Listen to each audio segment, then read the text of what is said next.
हरे राम राम राम हरे हरे। भगवान के अभिन्न प्रकाश विग्रह परिव्राजकाचार्य त्रिदंडी स्वामी ओम भक्ति प्रसाद विष्णु गोस्वामी गुरुदेव महाराज जी के पावन चरण कमलों में असंख्य कोटि दंडवत प्रणाम करते हुए उनसे हेतु की भक्ति की वांछा करती हूँ। परम गुरुदेव जययुक्त हों, परमेष्ठी गुरुदेव जययुक्त हों, रूपानुवर पूर्व आचार्य जययुक्त हों। श्री वृंदावन धाम की जय हो, दामोदर मास की जय हो, समस्त ब्रजवासी वृंद की जय हो, मायापुर नवद्वीप धाम की जय हो, समस्त वैष्णव वृंद की जय हो। आप सभी वैष्णवियों को मेरा यथा योग्य दंडवत प्रणाम। सभी का मैं अभिवादन करती हूँ। श्री बृहद भागवत अमृतम ग्रंथ के रचयिता श्रीपाद सनातन गोस्वामी जययुक्त हूँ, जययुक्त हूँ। आज हम जैसे हम सुनते हैं ना कि वैष्णव संप्रदाय, इस वैष्णव संप्रदाय का महत्व क्या है, क्या महिमा है। तो ऐसे है कि संसार में ऐसे लोगों की गणना बहुत अधिक है जो मायावाद का आश्रय लेते हैं और भक्ति से रहित कुपथ पर चलते हैं। तो मायावाद दोष से रहित शुद्ध भक्त जनों का यदि कोई अलग संप्रदाय न हो तो संसार में सत्संग मिलना दुर्लभ हो जाएगा। और अपने परम मंगल हेतु गुरु धारण करते समय हमें ये परम जानना आवश्यक है कि गुरुदेव श्रोत्रिय परंपरागत हो, यानी गुरुदेव वेद शास्त्र पुराणों आदि के ज्ञान के द्वारा संशय, शिष्य के संशय, शिष्य में कई प्रकार के संदेह हो सकते हैं, कई प्रकार के संशय होते हैं। और भगवान गीता में भी कहते हैं कि संशय आत्मा विनश्यति। जो अपने भीतर संदेह को रखेगा, संशय को रखेगा, वो भगवान का भजन कर नहीं पाएगा, भजन भी नहीं होगा और भगवत प्राप्ति भी नहीं होगी। तो गुरु हमें ऐसे होने चाहिए जो हमारे संशयों का छेदन कर सकें और गुरुदेव भगवत प्राप्ति किए हों, गुरुदेव को अनुभूतियां हुई हों, वो गुरु हमने वर्ण करना है। गुरुदेव संप्रदाय के द्वारा दीक्षित हों। तो बलदेव विद्याभूषण जी ने, जो हमारे परम वैष्णव आचार्य हैं, उन्होंने कहा है क्या कि शिष्ट उपदिष्ट व गुरु उपदिष्ट मार्ग ही संप्रदाय है। संप्रदाय के बिना मंत्र और धर्मशास्त्र का अध्ययन व शिक्षा निष्फल है। संप्रदाय विहीन गुरु से मंत्र लेने से हमारा यानी जीवात्मा का पतन, अमंगल और नरक गमन होगा, ये पक्की बात है।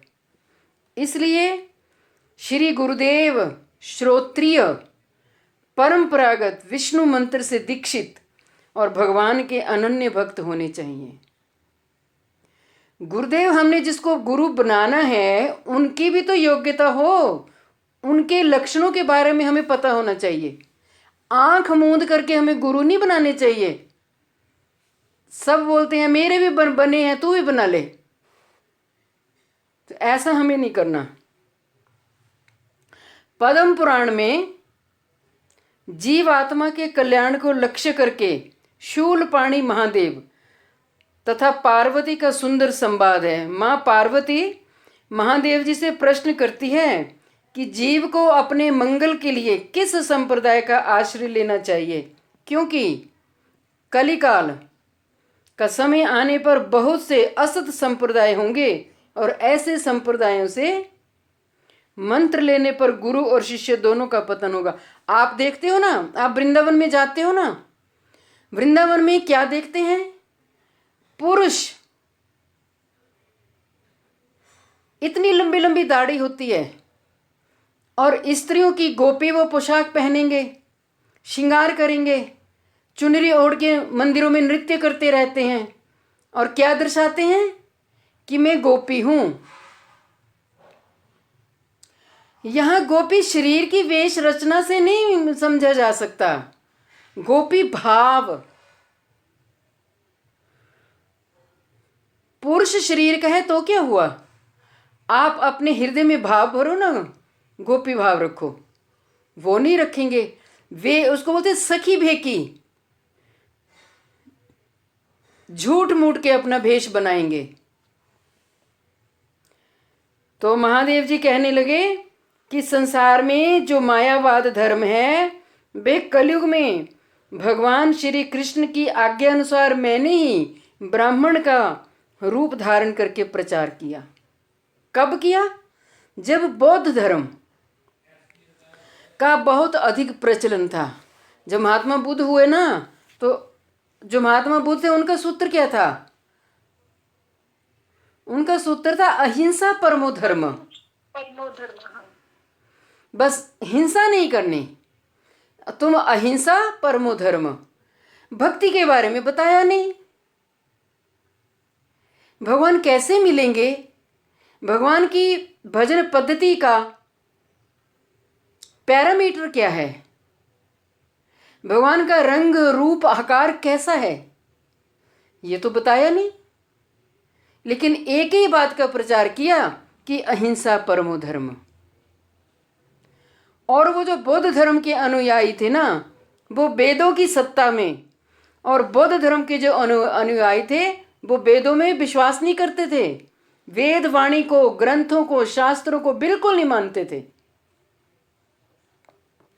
तो भगवान ने जब देखा कि ये सब जीवात्मा है तो मेरे ही अंश ना, लेकिन महात्मा बुद्ध के समय में ये तो बड़ा उल्टा काम हो गया, मेरे पास कौन आएगा। जब इनको मेरे पास आने का रास्ता ही पता नहीं होगा तो भगवान को चिंता होगी।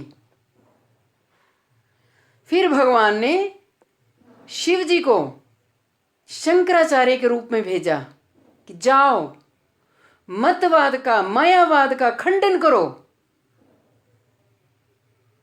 तो शंकराचार्य जी आए, तो शिव जी कह रहे हैं कि मैंने ही भगवान की आज्ञा शिरोधार्य करते हुए शंकराचार्य ब्राह्मण का रूप धारण करके बौद्ध धर्म का खंडन किया और वेदों की सत्ता को स्थापन किया।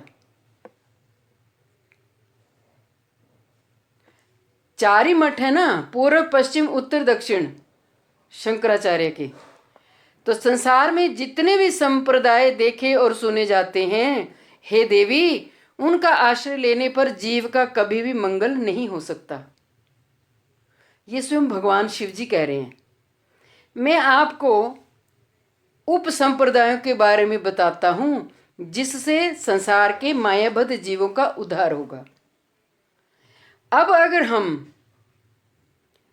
अपने भगवान के जो प्रिय निजजन हैं उनकी बात नहीं मानेंगे, नहीं सुनेंगे, अरे ये तो ऐसा ही है, तो आप क्या पद्म पुराण को झूठ बोल दोगे। पद्म पुराण जो महर्षि वेद व्यास जी ने लिखा है और जिसमें 60,000 श्लोक हैं, उसको रिजेक्ट करोगे तो बहुत बड़े पापी कहलाओगे। क्योंकि भगवान की लेखनी को हमें काटना नहीं है, भगवान क्या कहना चाह रहे हैं हमें ये सुनना है। कई लोग अपनी बुद्धि लगाते हैं ज्यादा, बुद्धि और तर्क के संग से भगवत प्राप्ति नहीं होती, ध्यान रखना। तो महादेव कहते हैं संप्रदाय विहीना ये मंत्रास्ते विफला मता, अतः कलौ भविष्यन्ति चत्वार संप्रदायिनः, श्री ब्रह्मरुद्र सनका वैष्णवाक्षिति पावना, चत्वारस्ते कलौ भाव्या हृत्कुले पुरुषोत्तमात्। महादेव जी कहते हैं कि हे देवी, जो मंत्र संप्रदाय विहीन है, अर्थात संप्रदाय से नहीं प्राप्त हुआ, वह मंत्र कभी फलप्रद नहीं होता, वह मंत्र निष्फल हो जाता है। कलयुग में वैष्णव धर्म, सनातन धर्म, आत्मधर्म, भागवत धर्म व जीवों के धर्म को प्रचार और स्थापित करने के लिए 4 संप्रदाय होंगी। ये 4 संप्रदाय हैं। ये पद्म पुराण कब लिखा? अभी कलयुग आया नहीं था, ये तब का लिखा हुआ है महर्षि वेद व्यास ने।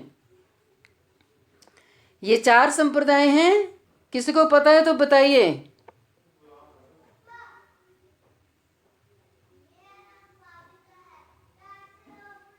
हरे कृष्ण दीदी।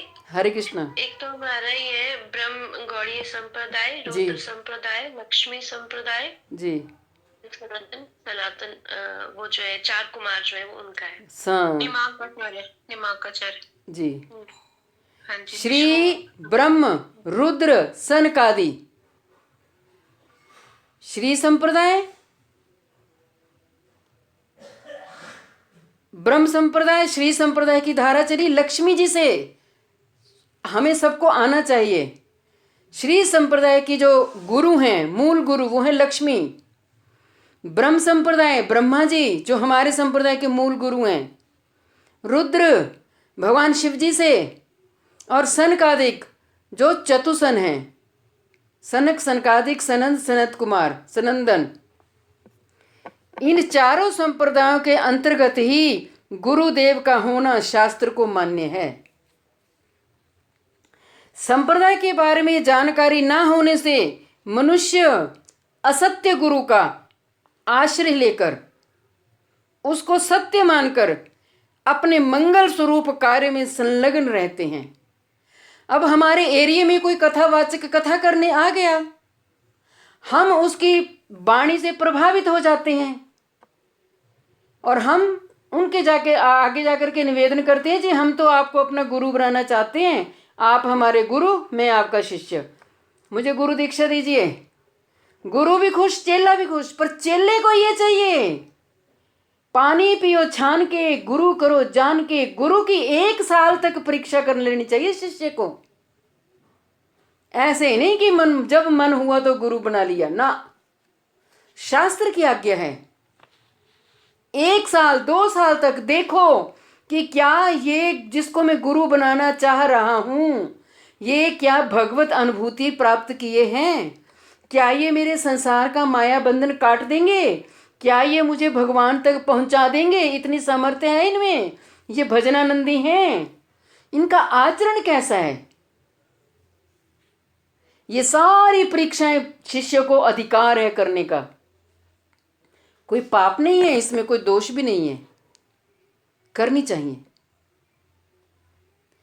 अगर हमने कोई असत गुरु बना लिया, मान लो बना ही लिया, हो गया, तो उस गुरु को त्याग करने में हमें कोई दोष भी नहीं है, कोई पाप भी नहीं है। अगर 4 संप्रदायों में से हम किसी एक संप्रदाय में दीक्षा ले लेते हैं तो तब हमें गुरु, कई लोग बोलते हैं जी अजी हमें तो गुरु त्यागने का दोष लगेगा।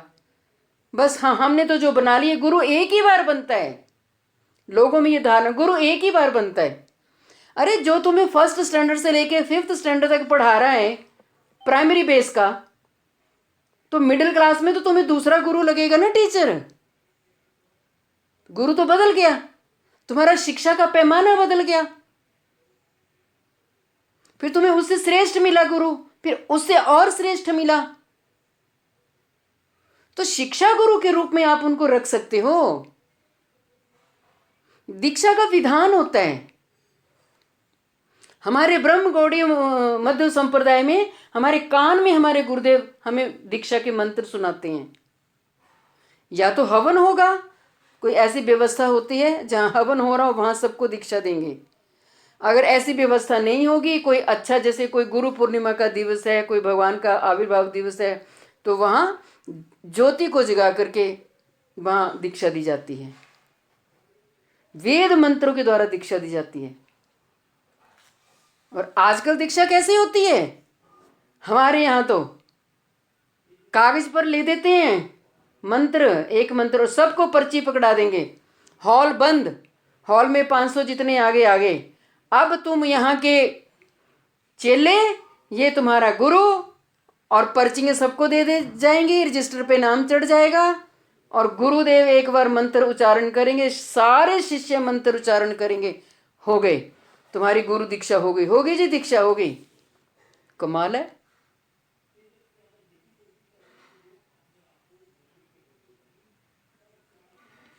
हाँ, आपने अच्छा प्रश्न किया कि हम कैसे समझ पाएंगे। वही तो मैं आपको बात सुना रही हूं। हमें एक गुरु की खोज करनी पड़ेगी। प्रयास शिष्य को करना पड़ेगा। कभी अगर हम ज़्यादा सुकृतिवान हुए तो कोई साधु वैष्णव भगवान की कृपा से हमारे पास भी आ जाते हैं। उसको बोलते हैं भक्त कृपा, भागवत कृपा।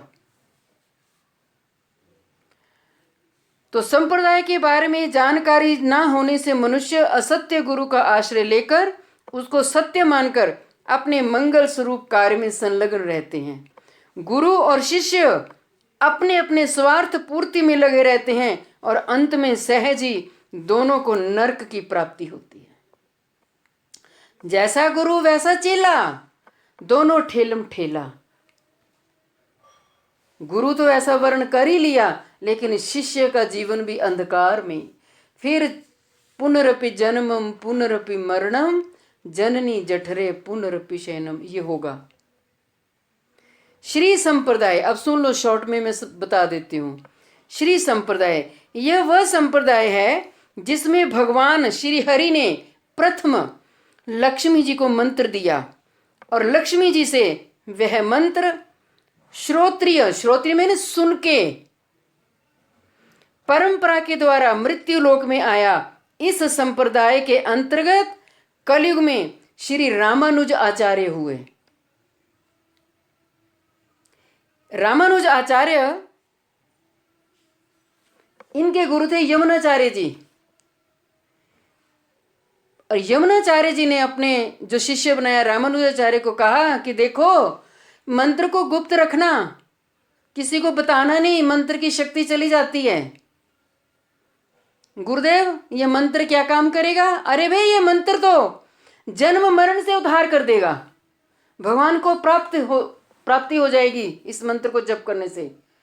अच्छा, रामानुजाचार्य रोज सोच रहे कि इतने मायाबद्ध जीव लोग हैं, मेरे गुरुजी ने तो मुझे मना कर रखा है, मैं क्या करूं? लेकिन उनके मन में छटपटाहट। एक दिन उनसे रहा नहीं गया और रामानुजाचार्य जी अपने घर की छत के ऊपर, उस समय कच्ची बच्ची छत होगी, कैसे भी होगी, वहां पहुंच गए और ऊपर चढ़ के छत पर, मचान पर, और जोर जोर से अपने गुरुदेव ने जो मंत्र दिया था वो उच्चारण किया। और वहां रामानुजाचार्य के मुख से उन मंत्र को जो सुना तो वहां 72 लोग आ गए और उन लोगों ने रामानुजाचार्य को अपना गुरु मान लिया। तो जाकर के शिकायत लगा दी कि आपके शिष्य ने तो ऐसा किया, अब इसके मंत्र की शक्ति तो चली गई। रामानुजाचार्य ने कहा, गुरुदेव, आपकी वाणी अमोघ है, आपकी वाणी को कोई काट नहीं सकता। आपने कहा है कि इस मंत्र से सब जीवों का उद्धार होगा। अब इन जितने लोगों ने ये मंत्र सुना है, क्या इन आत्मा का उद्धार नहीं होगा? ये संसार में ऐसे ही चले जाएंगे। इसलिए मैं रह न सका। और वही 72 जो उनके शिष्य थे, उन्होंने पूरे ब्रह्मांड में हरि भक्ति का प्रचार किया। तो ये है श्री संप्रदाय। ब्रह्म संप्रदाय, अब बताओ, क्या श्री संप्रदाय में लक्ष्मी जी झूठी हैं? मानोगे कि नहीं मानोगे? मानोगे ना? तो आपका मन है तो आप श्री संप्रदाय से दीक्षा ले सकते हो। ब्रह्म संप्रदाय, ब्रह्म संप्रदाय वह है जिसमें भगवान ने प्रथम ब्रह्मा जी को मंत्र दिया, जो हमारा गौड़ी वैष्णव संप्रदाय है। ब्रह्मा से नारद, नारद से वेदव्यास, वेदव्यास से शुकदेव जी, और इस तरह से ब्रह्म संप्रदाय की गुरु रूप धारा पृथ्वी पर आई, तो क्या ब्रह्मा जी को मानोगे नहीं? निग्लेक्ट कर दोगे उनकी धारा को, उनकी वाणी को? ब्रह्म संप्रदाय सबसे प्राचीन है। ब्रह्मा से लेकर आज तक ये संप्रदाय शिष्य प्रशिष्य क्रम से चला ही आ रहा है। गुरु परंपरा को मानकर चलने वाली इन संप्रदायों में वेदांत आदि परम कल्याणकारी ग्रंथ जिस रूप में अत्यंत प्राचीन काल से चले आ रहे हैं, उसमें उनमें कहीं भी कुछ भी परिवर्तन होने की संभावना नहीं है। सरल शास्त्र चूड़ामणि श्रीमद् भागवत में इस बात का प्रमाण है कि ब्रह्मा जी ने शिष्य परंपरा के द्वारा शिक्षा दी। ये जो हमारा संप्रदाय है ये सबसे प्राचीन है। और भागवत में लिखो 11वां स्कंद 14वां अध्याय श्लोक नंबर 3, भगवान ने कहा, कालेन नष्टा प्रलये वाण्यम वेद संगीता मया आदौ ब्रह्मणे प्रोक्ता धर्मो यस्य मदात्मक मेन प्रोक्ता व पुत्राय मनवे पूर्व जायसा। भगवान ने कहा, जिसमें मेरी वाणियों का यानी भागवत धर्म का वर्णन है, वही वेद वाणी समय के फेर से प्रलय काल में लुप्त हो गई थी। जब प्रलय होती है ना, महाप्रलय होती है, प्रलय होती है, फिर सृष्टि बनती है, फिर नए सिरे से ब्रह्मांड बनते हैं, फिर कल्प मनवंतर, ये चलता ही रहता है समय काल। तो भगवान कह रहे हैं कि ब्रह्म कल्प के आदि में, ब्रह्म कल्प, पाद्म कल्प, ऐसे कल्पों के भी नाम हैं। तो ब्रह्म कल्प के आदि में, शुरू में सृष्टि के समय मैंने उसे ब्रह्मा को उपदेश दिया था। भगवान अपने मुख से कह रहे हैं, क्या अब भी आपको विश्वास नहीं आएगा? और इस संप्रदाय में जो दीक्षित हो गए, उन जीवात्माओं की कभी भी अधोगति नहीं होगी, नहीं होगी, नहीं होगी, क्योंकि भगवान ने कृपा करके हमें इस संप्रदाय में खींच लिया। हम थोड़ी ना गुरु जी को ढूंढने गए, संग मिल गया, संग हो गया बाई चांस। कभी कैसे कभी कैसे कभी कैसे एक दूसरे के संपर्क में आने से संग हो जाता है। और हम गुरुदेव को दीपक की लौ से ढूंढने नहीं निकले, भगवान ऐसा कोई बहाना बना देते हैं। ब्रह्मा ने अपने पुत्र मनु को और मनु ने भृगु आदि सप्त ऋषियों को वेद विद्या का उपदेश दिया। ये श्रौतीय परंपरा ये ऐसे थोड़ी है कि 200 400 500 साल से चल पड़ी है जी। किसने देखा? कई लोग बोलते हैं ना, किसने देखा? मेरे साथ भी किसी की ऐसी बहस हो रही थी किसी बात के पीछे। मैंने कहा, तूने अपना दादा देखा? कहता हाँ जी देखा। मैंने कहा, दादी का पिता था? कहता हाँ जी था, पर मैंने देखा नहीं। मैंने कहा, उसके पिता का पिता था, लक्कड़ दादा था? कहता हाँ जी होगा। मैंने कहा, आगे उसके पिता का पिता होगा, था ना? कहते हाँ जी। मैंने कहा, फिर परंपरा को तो झूठा झूठा मानेगा अपने कुल को? कहते नहीं जी। मैंने कहा, फिर भगवान की परंपरा को तुम कैसे झूठ मान देते हो? तुम्हारे तर्क के द्वारा, तुम तर्क से हमें हमारा मुंह बंद कर दोगे, ऐसा नहीं होगा। श्रद्धावानम लभते ज्ञानम, जो श्रद्धावान होगा उसी को ज्ञान प्राप्त होगा। जो तर्क वितर्क करेगा वो भगवान की भक्ति से, भजन से कोसों दूर चला जाएगा, ना जाने फिर कितने जन्मों के चक्करों में पड़ जाएगा। बहुत बुद्धि लगाते हैं लोग। हरे कृष्ण माता जी। हरे कृष्ण। माता, इस तरह हम वृंदावन गए थे ना, तो वहाँ वो जो गोपीनाथ गौड़ी मठ थे, तो वहाँ कुछ था काम, तो वहाँ गए। तो वहाँ जैसे ये हम अपनी ब्रह्म संप्रदाय का, ब्रह्म जो माधव संप्रदाय, इसमें जैसे गौड़ी है ना, जो हमारे गौड़ी है, तो गौड़ी जो है वो महाप्रभु से शुरू हुआ था कि जो ब्रह्म संप्रदाय, वहीं से गौड़ी शब्द चला हुआ है। और फिर एक और प्रश्न था, वैसे सुना हुआ है ना, वो दिमाग से निकल गया, कि जो महाप्रभु जी थे, महाप्रभु जी ने जब ईश्वरपुरी जी से लिया कहते पहले सुना तो ये कि उन्हीं को सुनाया, बाद में उन्हीं से ले लिया। पर उन्होंने ना मतलब कि दो सिद्धांत लिए थे, तो वो दो सिद्धांत, एक सिद्धांत तो लिया ना कि भगवान कृष्ण ही सत्य है, और दूसरा सिद्धांत नहीं मेरे को याद वो क्या था। तो ये गौड़ीय जो ब्रह्म संप्रदाय, माधव संप्रदाय को गौड़ीय बोलेंगे या महाप्रभु जी की वहां से शाखा को बोलेंगे, क्या बोलेंगे मतलब मेरे देखो, गौड़ियों का मतलब क्या है? गौड़ देश, बांग्लादेश। को? चैतन्य महाप्रभु उस देश में पैदा हुए, इसलिए गौड़ीय शब्द लगा दिया। ब्रह्म मध्य संप्रदाय है वैसे हमारा। अब हम बोल देते हैं ब्रह्म मध्य गौड़ीय संप्रदाय, लेकिन गौड़ देश में चैतन्य महाप्रभु के वहां आने से इसलिए गौड़ीय शब्द लगा दिया। वैसे ब्रह्म मध्य अभी बोल तो रहे हैं कि ये इतना पुराना है। तीसरा है रुद्र संप्रदाय, जिसमें भगवान ने प्रथम रुद्रदेव को मंत्र दिया। कलयुग में इसी संप्रदाय के अंतर्गत विष्णु स्वामी तेजस्वी आचार्य हुए।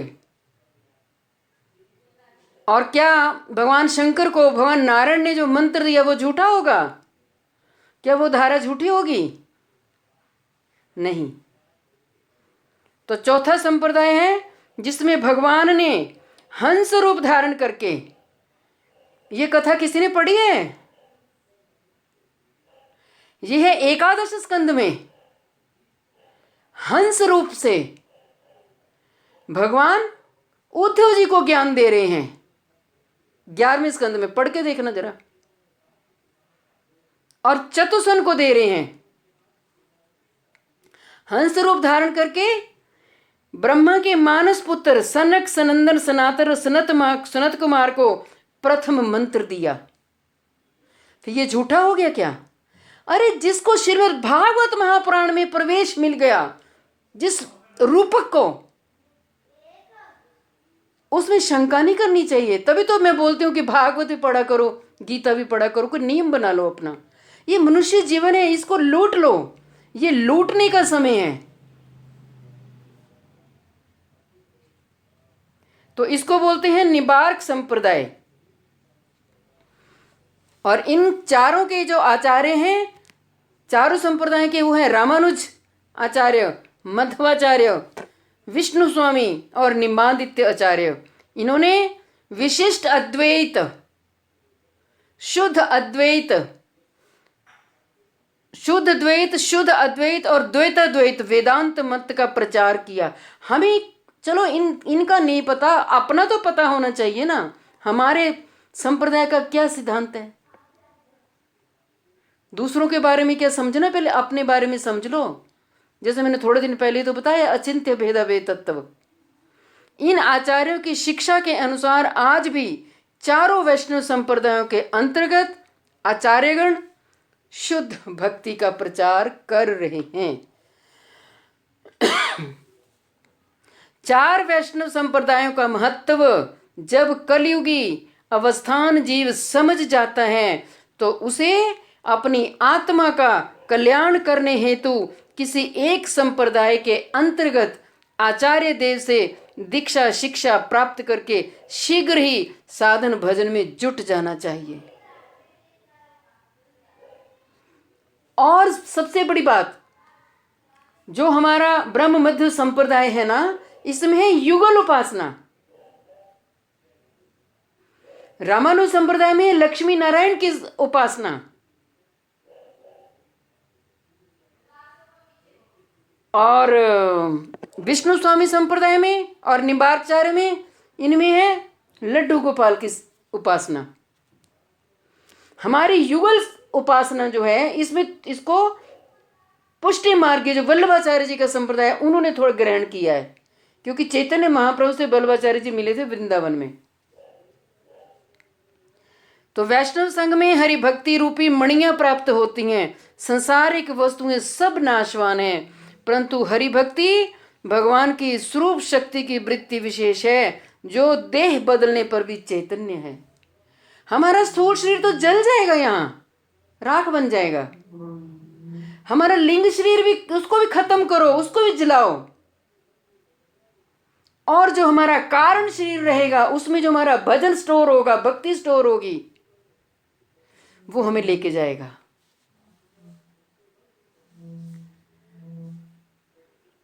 जो देह बदलने पर भी चैतन्य है। गजेंद्र और ग्रह की कथा और राजा रघुगण तथा जड़ भरत का संवाद श्रीमद् भागवत महापुराण में भक्ति का प्रमाण है। वैष्णव संतों के आदेश पालन करने पर ही जीवात्मा को भगवान की सेवा, भक्ति तथा दर्शन की प्राप्ति होती है। भगवान का नित्य धाम भी गुरु कृपा से प्राप्त हो जाता है। कैसे जाओगे भगवान के चित्त धाम में, बताओ? अच्छा, मान लो संसार का उदाहरण देखो। आपके पास 1,00,000 रुपया है, राइट? आप 1,00,000 रुपया लेके बस स्टैंड पे घूम रहे हो, पैसा तो है, लेकिन आपको ये नहीं पता कि मैंने दिल्ली जाना है तो मुझे दिल्ली वाली ही बस चाहिए। मुझे चंडीगढ़ वाली बस में मेरा गुजारा नहीं होगा क्योंकि वो बस चंडीगढ़ तक जाएगी। तो आप दिल्ली वाली बस में जाओगे ना। तो आपका जाने का हेतु क्या बन गया? बस बनी ना। वो तो चाहे निर्जीव है, लेकिन आपको आपके गंतव्य स्थान तक बस पहुंचा देगी। धन भी है आपके पास। इसी तरह हमारे पास नाम का खजाना हो, नाम का धन हो, और गुरु की कृपा हो, और गुरु का बर्द हस्त हो, और गुरु रूपी कश्ती में हम सवार हों, तो हम गोलोक ब्रज वृंदावन जाएंगे नहीं? अवश्य जाएंगे। जैसा हमारा भजन का तारतम्य होगा वैसे ही हमें वो गति मिलेगी।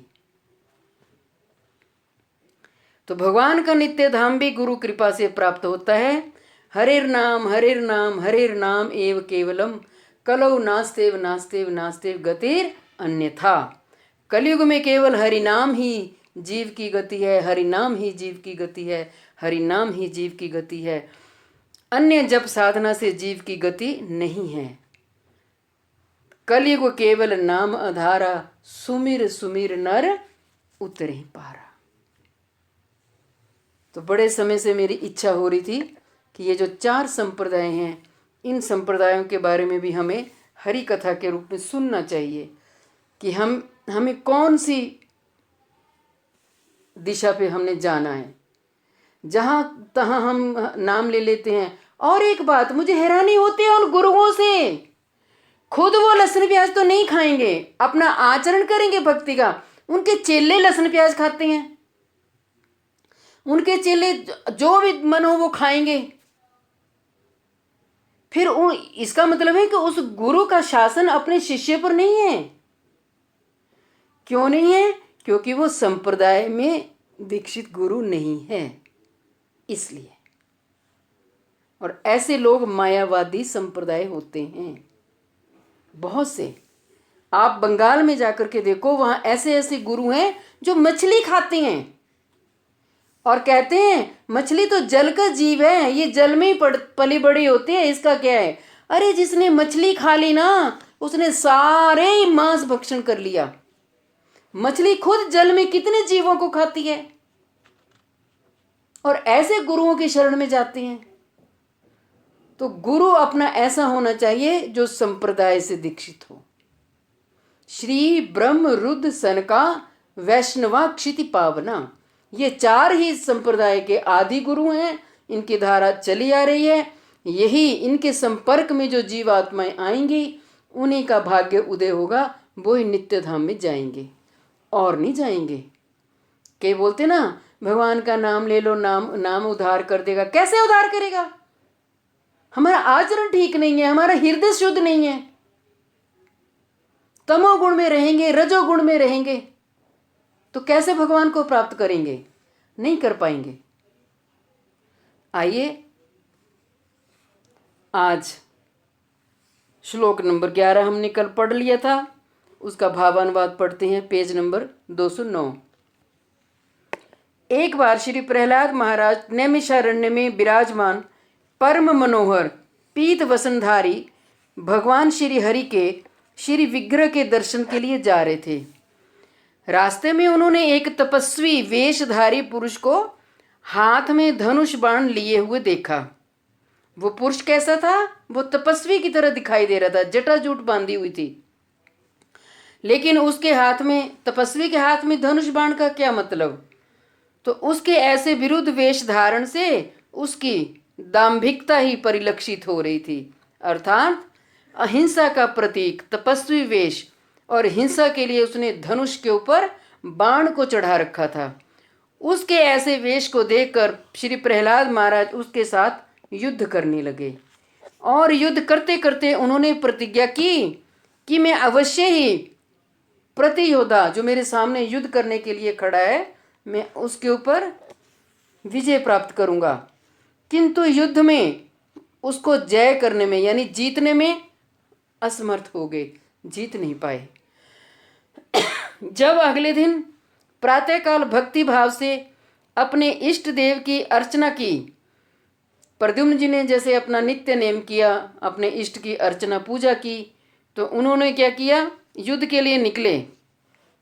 तो उन्होंने देखा कि प्रातःकाल जो उन्होंने अपने इष्ट देव के गले में पुष्पों की माला अर्पित करी थी, वही माला प्रतिद्वंदी योद्धा के वक्षस्थल पर झूल रही थी। प्रहलाद जी के इष्ट देव भगवान नारायण। तब वे रहस्य को समझ गए कि यही मेरे इष्ट देव भगवान श्री नारायण हैं। अतएव श्री प्रहलाद ने अनेक प्रकार की स्तुति की, पाठ किया और उनको संतुष्ट किया। भगवान ने भी बहुत प्रीतिपूर्वक अपने श्री कर कमलों के स्पर्श आदि के द्वारा उनके युद्ध में हुए श्रम को दूर किया। जो प्रहलाद जी थक गए थे युद्ध करते करते, तो उनके श्रम को दूर किया तथा उनको आश्वासन दिया।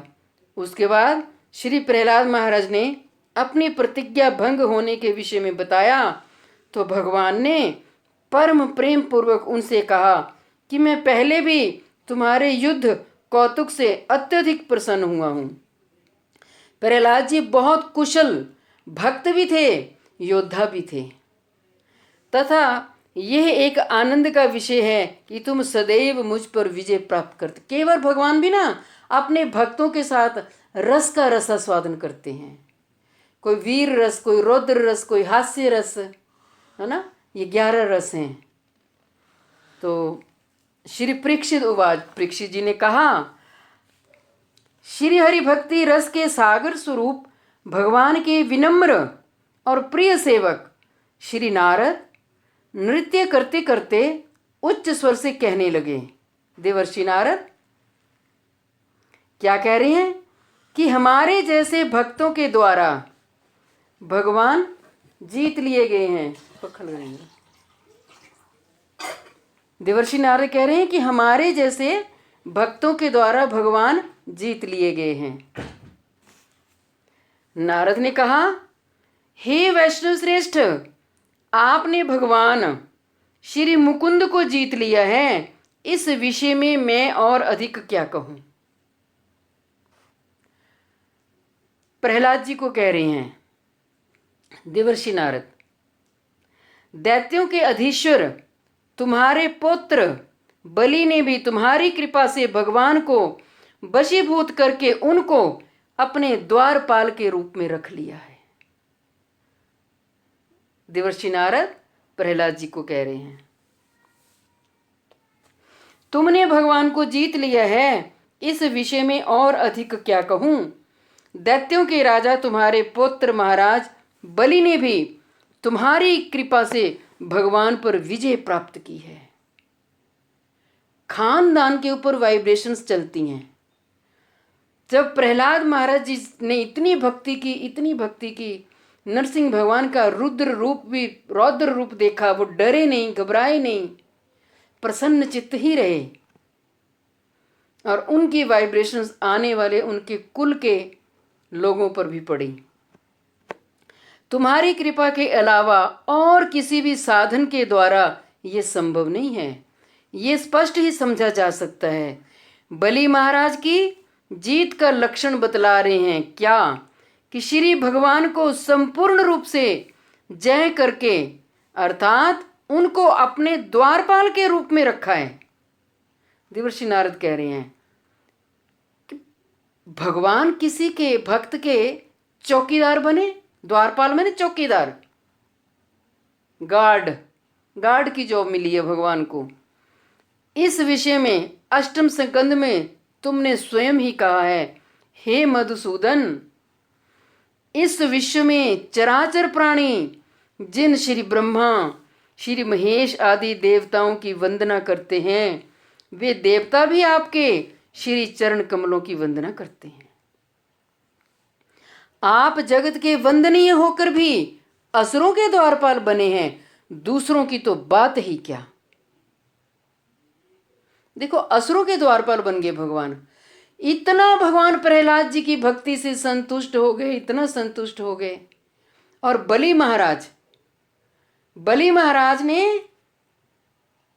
अपने गुरु की वाणी को नहीं पालन किया, त्याग दिया। श्री ब्रह्मा, श्री लक्ष्मी, श्री महेश आदि भी क्या आपकी ऐसी कृपा प्राप्त कर सकते हैं क्या? देखो, इसको ऐसे समझो, जो शिवलोक में भगवान रहते हैं, क्या शिवलोक के बाहर भगवान नारायण चौकीदार बने हैं, द्वारपाल बने हैं? अरे वहां तो शिवलोक में तो शिवजी के उपास्य कौन से भगवान की प्रतिमूर्ति है, बोलो तो। अभी आप सुन ही रहे हो कथा पिच, संकर्षण भगवान, वहां उनकी पूजा होती है, द्वारपाल नहीं है। शिवजी अपने इष्ट मान करके उनकी पूजा कर रहे हैं। लेकिन यहां देखो, भक्त के द्वारपाल हो गए, बलि के द्वारपाल हो गए। कितना डिफरेंस है। अर्थात कोई भी आपकी ऐसी कृपा प्राप्त नहीं कर सकता। प्रहलाद संहिता के द्वारका महात्म्य में भी ऐसा कहा गया है कि जब द्वारकावासी कुश दैत्य के द्वारा पराजित होने पर अत्यधिक दुखी हो रहे थे, तब भगवान को द्वारका में लाने के लिए दुर्वासा ऋषि महाराज बलि के निवास स्थान पर गए। ये किसी कल्प की घटना है, ये किसी कल्प की घटना है। उस समय दुर्वासा को भगवान ने कहा था, विप्रवर यानी ब्राह्मणवर, मैं पराधीन हूं, मैं स्वाधीन नहीं हूं, मैं पराधीन हूं। भक्ति द्वारा मैं खरीदा जा चुका हूं, खरीदा जा चुका हूं।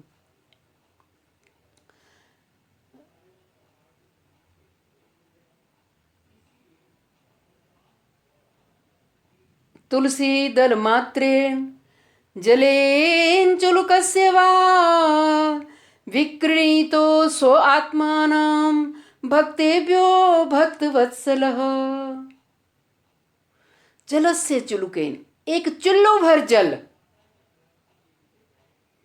और तुलसी का दल पत्र, अगर कोई भगवान को शुद्ध हृदय से अर्पण कर दे, विक्रणीते सो आत्मानम भक्तेभ्यो भक्तवत्सल, उस भक्त वत्सल भगवान जो हैं उस भक्त के आगे खुद को बेच देते हैं, बिक जाते हैं।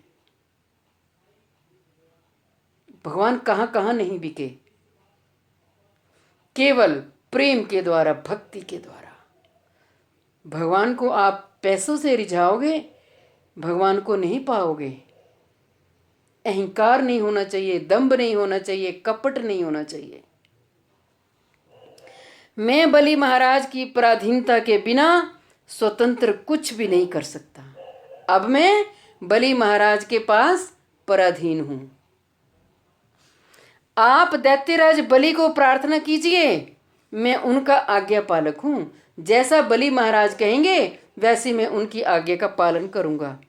उनका आदेश प्राप्त होने पर ही आपकी मैं अभिष्ट को, आपकी इच्छा को मैं पूर्ण कर सकता हूं। ऐसा सुनकर दुर्वासा ऋषि ने दैत्यराज बलि के निकट अपनी प्रार्थना ज्ञापन की, प्रार्थना सुनाई। महाराज बलि ने उनकी प्रार्थना को स्वीकार नहीं किया। इसलिए दुर्वासा ऋषि ने अनशन व्रत धारण कर दिया और उनको मरने के लिए उद्यत देखकर महाराज बलि ने कहा, हे विप्रवर, मेरे भाग्य में जैसा है वैसा ही होगा और आपको भी जैसा अच्छा लगे वैसा ही कीजिए, किंतु मैं कभी भी श्री ब्रह्मा, रुद्र आदि के द्वारा भी पूजित भगवान के श्री चरण कमलों को त्याग नहीं कर पाऊंगा।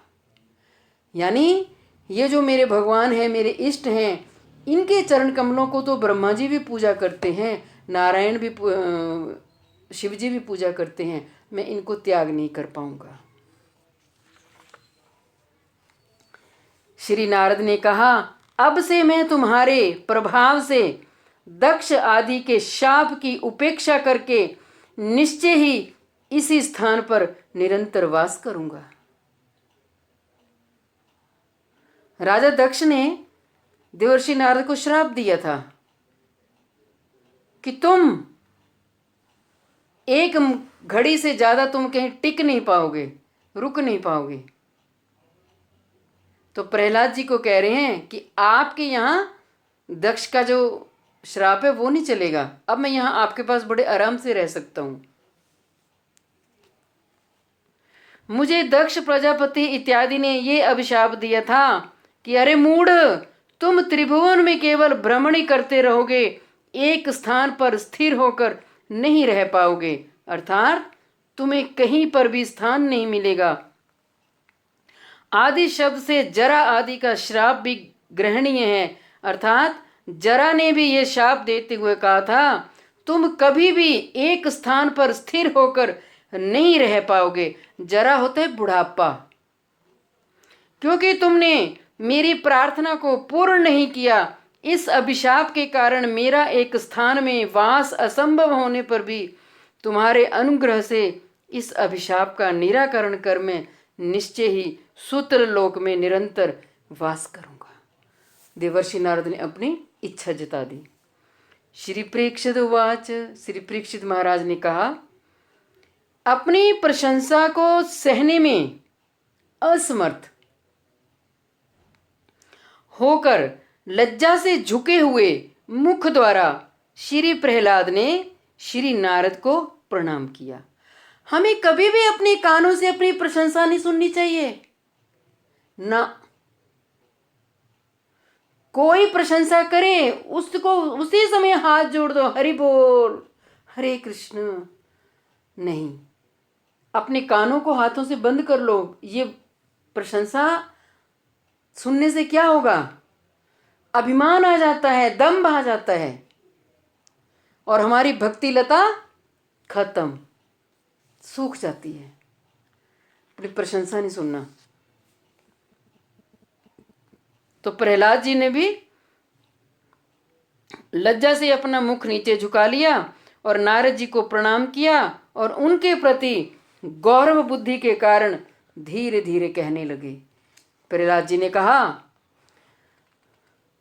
अपनी प्रशंसा सुनकर श्री प्रहलाद बड़े लज्जित हुए और श्री नारद द्वारा अपनी प्रशंसा को असंभव तथा उपहास समझकर लज्जा से मुख झुकाकर उन्होंने देवर्षि नारद को प्रणाम किया तथा उनके प्रति गौरव के कारण धीरे धीरे कहने लगे। यानी आत्म प्रशंसा सुनने में असमर्थ होने पर वे क्रोधित होकर जोर जोर से कहते हैं। अपनी प्रशंसा कभी नहीं सुनना। और प्रशंसा करता कौन है? हाँ, इतना कह दो कि आपके संग से हम हरि भक्ति से विहीन हो गए थे, हमें कोई रास्ता ही नहीं मिल रहा था। अब आपका संग हमने किया तो भक्ति क्या है, भजन क्या है, भजन में आनंद लाभ क्या होता है, उस आनंद को हम अब महसूस कर रहे हैं। सतचित आनंद, ये भगवान श्री कृष्ण है ना, सच्चिदानंद। तो ये 3 गुण जीवों में भी है लेकिन कम मात्रा में है। श्री प्रहलाद महाराज ने कहा, भगवान श्री गुरु, आप स्वयं ही विचार करके देखिए, बाल्यकाल में तो श्री कृष्ण भक्ति का ज्ञान भी परिपक्व नहीं होता। बचपन में जो भक्ति करेगा उसका ज्ञान कहाँ परिपक्व होगा? मैं तो ऐसा देखती हूँ 70-70 साल के हो गए, 70-70 साल के, 30-30, 35-35 साल दीक्षा लिए हुए हो गए, लेकिन अभी तक भी वो बस पीछे ही रहे हैं। पीछे उनका परिपक्व न ज्ञान हुआ, न परिपक्व भक्ति हुई, न तत्व से वो प्रेम को समझ पाए। ऐसा इसलिए क्योंकि भगवत भक्त संगीत जायते इति भक्ति। हमारी भक्ति लता तभी मजबूत होगी, तभी फलीभूत होगी जब हमें शुद्ध वैष्णव का संग मिलेगा। तो संसार में जैसा करेंगे संग वैसा चढ़ेगा रंग, ये तो लोकोक्ति सबको पता ही है, इसके बारे में क्या चर्चा करनी। हमें संसार का संग कम करना है, हमें भक्तों का संग करना है, हमें ग्रंथ का संग करना है, गुरुदेव की वाणी का संग करना है।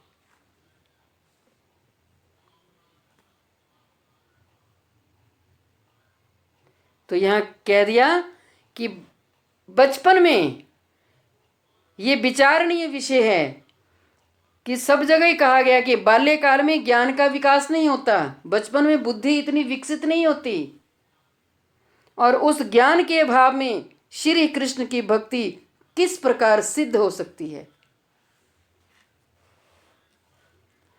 आप जैसे भक्ति के महाजनों के उपदेश के प्रभाव से उत्तम ज्ञान का उदय तथा हरि भक्ति में प्रवृत्ति यानी रुचि होती है, यह सत्य है। अब प्रहलाद जी अपने गुरु की शरण में बैठ गए और वहाँ गुरुदेव को कह रहे हैं कि हे गुरुदेव, भक्ति के महाजन, भक्ति के महाजन हैं 12 जने, 12, स्वयंभू नारद शंभु कुमार कपिल मनु प्रहलाद जनक भीष्म बलि व्यासकी रव्यम। इन 12 जनों ने भगवत प्राप्ति की है, 12 जनों ने। और इनकी अगर हम उपदेशों को सुनेंगे, इनके विचारों को सुनेंगे, तो हमारी भक्ति लता और सुदृढ़ होगी। और इन 12 जनों के नाम से वैष्णव जो होम होता है ना, उसमें ओम स्वयंभुवाय नमः स्वाहा, ओम नारद श्री नारदाय नमः स्वाहा, इनकी आहुतियां पड़ती हैं। किंतु मेरे द्वारा असुर बालकों के प्रति किए गए उपदेश विघ्नों द्वारा प्रभावित न होकर साधुओं जैसा आचरण तथा आर्त मैंने दुखी जीवों के प्रति दया वृत्ति इत्यादि लक्षणों द्वारा मुझ में श्री कृष्ण भक्ति संपूर्ण रूप से परिस्फुट नहीं होती है। भक्त हमेशा अपने आप को दीनहीन ही समझते हैं। जो अपने आप को अहंकार दिखाए, अरे तुझे क्या पता, तू तो मेरे आगे दीपक है, इतना अहंकार लोगों में होता है, मैं तो हैरान हो जाती हूँ। जो भक्त होगा ना वो दीनहीन होगा, तृणदपि सुनीचे न, वो सुनीच रहेगा। वो अपने ज्ञान का, अपनी भक्ति का प्रभाव नहीं दिखाता, और दिखाना भी नहीं चाहिए। तो यहाँ कह रहे कि मेरे द्वारा जो असुर बालक हैं उनको जो मैंने उपदेश दिए वो बहुत जैसे दुखी थे, लेकिन मेरे दिल में जीवों के प्रति दया वृत्ति थी कि ये भी भगवान का भजन करें और ये भगवान के प्रिय बन जाएं। तो मुझ में श्री कृष्ण की जो संपूर्ण भक्ति है वो भी अच्छी तरह से परिस्फुट नहीं हुई। इसके अलावा श्री हरि भक्ति में प्रवृत्त सभी भक्तों में मोक्ष इत्यादि को अस्वीकार करने की महिमा से युक्त लक्षण तो स्वभावतः ही प्रकाशित होते हैं।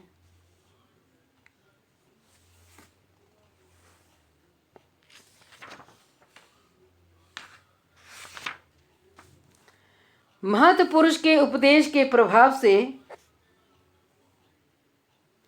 उत्तम ज्ञान की प्राप्ति होती है। ये गुरुदेव श्री नारद को लक्ष्य किया है। यह उस उत्तम ज्ञान का लक्षण क्या है? जिस ज्ञान के द्वारा चतुर्वर्ग यानी धर्म अर्थ काम मोक्ष तुच्छ प्रतीत होता है। जो भक्ति करता है ना वो ज्ञानी नहीं बनना चाहेगा। नंबर 1 धर्म, जो भक्ति करेगा वो अपनी भक्ति का प्रचार प्रसार नहीं करेगा, वो दीनहीन रहेगा। कई लोगों को धार्मिक बनने की बड़ी भारी होड़ लगी रहती है, मैं देखती रहती हूँ। कभी कन्याओं के विवाह करेंगे, जी बड़े धार्मिक है, कोई कथा करा दी और मैं 100 कन्याओं की शादी करूंगा, मैं 200 की, मैं 1000 की, ऐसे करते हैं। अस्पताल बनवा देंगे, दवाइयों का लंगर लगा देंगे, रोटियों का जो भी लंगर है वो लगा देंगे, भोजन का लंगर लगाएंगे, वो परोपकार करेंगे, धर्म अर्जित करेंगे, काम मोक्ष मोक्ष की बड़ी बड़ी बातें करेंगे। तो चतुर्वर्ग का अनादर करके केवल भगवत भक्ति और भगवत भक्तों की महिमा ही उपलब्धि होती है, वही उत्तम ज्ञान है। अब अगर आपसे कोई पूछे कि उत्तम ज्ञान की क्या परिभाषा है, तो उत्तम ज्ञान की परिभाषा है कि चतुर्वर्ग धर्म अर्थ काम मोक्ष इनकी अभिलाषा नहीं करेंगे भक्तजन, वो भगवत भक्ति को प्राप्त करेंगे, भगवत सेवा को। इसके अलावा विघ्न द्वारा अभिभूत न होना, दैत्य बालकों के प्रति उपदेश दान, साधुओं की भांति नृत्य कीर्तन आदि सदाचार पालन, दीन दुखियों के प्रति दया तथा मोक्ष को अस्वीकार करना आदि भी उक्त ज्ञान के लक्षण हैं। ये ज्ञान के लक्षण हैं। आदि शब्द से जीवों को संतुष्ट करना इत्यादि को भी ग्रहण करना होगा। श्री हरि भक्ति में प्रवृत्त सभी लोगों में ही उक्त महिमा प्रतिपादक लक्षण प्रकाशित होते। संसार में जितने भी लोग हैं ना, ये सब परोपकार को लेकर के इस जीवन यापन करते हैं। देख लेना आप, बड़े बड़े समाज सुधारक, इनका लक्षण यही है और लक्ष्य भी यही है कि बस संसार में मेरी छवि बनी रहे। इसलिए भक्त निष्ठ महाअनुभावों में ये सब गुण स्वाभाविक ही होंगे। वो अपने भजन के उपदेशों के द्वारा ही उन संसार के जीवों का कल्याण कर देंगे। हमारे प्रभुपाद जी कहा करते थे कि एक अस्पताल बनाने की अपेक्षा, अब एक हॉस्पिटल आप बनवाओगे ना तो करोड़ों अरबों रुपए लग जाएंगे ना, 50 करोड़ रुपए लग गया। तो क्या उस हॉस्पिटल को बनाने से प्रभुपाद जी कहते हैं जो वहां पर रोगी आएंगे, क्या उनका रोग दूर हो जाएगा? उससे बेहतर है कि किसी एक जीव आत्मा को भक्त बना दो, उसे हरि भक्ति सिखा दो, ताकि जन्म जन्म का रोग, उनका जन्म जन्म की बीमारी दूर हो जाएगी। तो ये गौड़ीय वैष्णव संप्रदाय एक अस्पताल है, ये ब्रह्म मध्य गौड़ीय संप्रदाय। यहां आओगे, यहां जन्म जन्म के रोग दूर हो जाएंगे, कोई ऐसा रोग बीमारी रहेगी नहीं। जो भजन करेगा रोग तो दूर हो ही जाएंगे, कहाँ रहेगा? तो अस्पताल बनाने की अपेक्षा एक भक्त बनाओ, ये प्रभुपाद जी के लेक्चर में है। इस संबंध में अधिक क्या कहा जाए, अतएव इन लक्षणों के द्वारा आपने मुझ में क्या गुण देखा, इस प्रकार श्री प्रहलाद श्री नारद द्वारा कहे गए आबल्यत इत्यादि 2.5 श्लोकों में वर्णित प्रशंसा मूलक वचनों का क्रमशः उत्तर प्रदान कर रहे हैं। यहाँ प्रहलाद जी बता रहे हैं कि आपने मुझ में क्या गुण देखा। कोई गुण नहीं है मुझ में, और वैष्णव जन तो हमेशा दीनहीन होते हैं, वो डींगे नहीं मारते बड़ी बड़ी।